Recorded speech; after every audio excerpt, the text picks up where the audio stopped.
Hi everyone, welcome to our channel. So promos అదిరిపోయాయి కదా, నాకు సార్ ఇలా ఉండాలి కదా. మరి ఫైర్ అంటే ఈసారి ఖచ్చితంగా బాగుంటుంది అబ్బా, ఖచ్చితంగా సక్సెస్ అవుతుంది.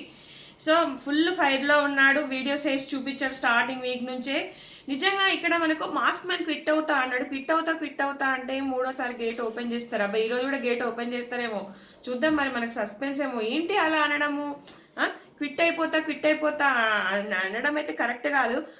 మాస్క్ మ్యాన్ ఇక్కడ 100% ఏంటి అంటే, ముగ్గురిని నేను ఆడోళ్ళు అనుకుంటా అని ఎందుకు అన్నాడు అంటే, మనకి ఇక్కడ ఇమాన్యుల్ అంటాడు, ఈయన ఆడోళ్ళతో కొట్లాడతాడు, ఆడోళ్ళని ఏడిపిస్తాడు, ఆడోళ్ళ మీదనే ప్రతాపం చూపిస్తాడు అన్నట్టుగా అన్నాడు అనమాట. అంటే ఈయన కోపం వచ్చి మన ఆడోళ్ళు అంటుండు కదా.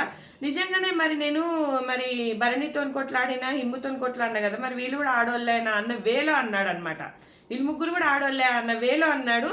అది కొంతవరకు కరెక్ట్ అనిపించవచ్చు, కొంతవరకు అయితే రాంగే, 100% రాంగే అట్లా అనడము.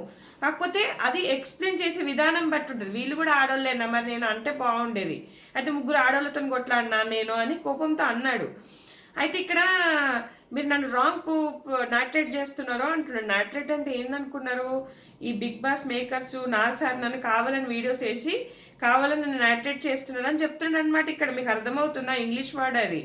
సో అది చెప్తున్నాడు, నన్ను కావాలని మీరు ఇట్లా ప్రొజెక్ట్ చేస్తున్నారని చెప్పి, మళ్ళీ తర్వాత వీళ్ళకి అర్థం కాక వీళ్ళు చేతులు ఇట్లా లేవట్టారని మళ్ళీ వెంటనే కంటెస్టెంట్స్ మీద తోస్తాడు మన గుండంకులు. సో ఇక్కడ ఏంటి అంటే, ఇప్పుడు గుండంకులు అన్నాడు, నీకు ఫస్ట్ 2 times కోపం రాలేదు, సెకండ్ టైం నీకు కోపం వచ్చింది, ఈయన కావాలని అక్కడ రేజ్ అయ్యాడు. లేదంటే అక్కడ కంటెంట్ క్రియేట్ చేద్దాం అనుకున్నాడు నన్ను గుండంకులు అంటావని. కానీ అంతకుముందు రెడ్ ఫ్లవర్ అంటున్నారు వీళ్ళు అని అంటాడు. ఆ మాట కూడా తీయాలి కదా. సో ఇక్కడ మాస్క్ మ్యాన్ ఏంటంటే కొంచెం ఆలోచించి గేమ్ ఆడితే బాగుంటుంది, అంతే తప్ప నేను ఎవరు అంటే వాళ్ళ మమ్మీ డాడీ అన్నా కూడా నేను పడను అని చెప్తాడు ప్రతిసారి. నువ్వు పడవు కరెక్టే, నువ్వు పడకుండా మీ అమ్మ నాన్న అంటే తీట పనులు చేసుకుంటా, వాళ్ళ సామాన్లన్నీ ఖరాబ్ చేసుకుంటూ ఉంటా, నాకు నచ్చదు, నేను ఒక మాట అంటే పడను అంటే, కొన్ని సందర్భాల్లో పడాలి, కొన్ని సందర్భాల్లో పడకుండా నడుస్తుంది. నువ్వు కిట్ అయిపోతా అంటే నీకే లాసు. ఇప్పుడు నా లాస్ట్ టైం మణికంట కూడా వెళ్ళిపోయాడు పడకుండా. సో ఇప్పుడు వెళ్తా అంటే అది నీకే లాస్ తప్ప నీకు లాభం కాదు కదా. సో నాకు అట్లా అనిపించింది. సో ఎప్పుడు కూడా ఎంత ఎదిగినా కొంచెం ఒదిగి ఉండాలి. నువ్వు ఆచితూచి మాట్లాడు. బిగ్ బాస్ హౌస్ 100 కెమెరాలు చూస్తున్నాయి, నువ్వు కంటెంట్ క్రియేట్ చేద్దాం అనుకుంటున్నావు, కానీ ఆచితూచి మాట్లాడు, ఆచితూచి వ్యవహరించు.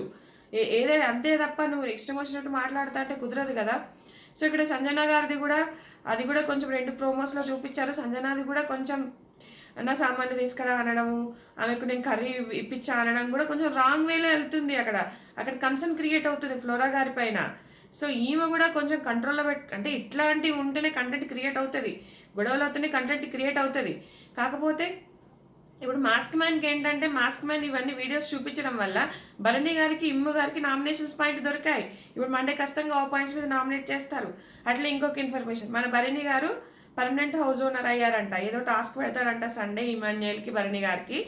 సో వీళ్ళ దాంట్లో కొంతమంది సో భరణి గారు గెలిచారు, వీళ్ళకు అట్లా పర్మనెంట్ హౌస్ మెంబర్ అయ్యారు. ఎందుకంటే వీళ్ళలో చూస్ చేసుకున్నారు అనమాట భరణి గారిని. సో ఇదొక అప్డేట్.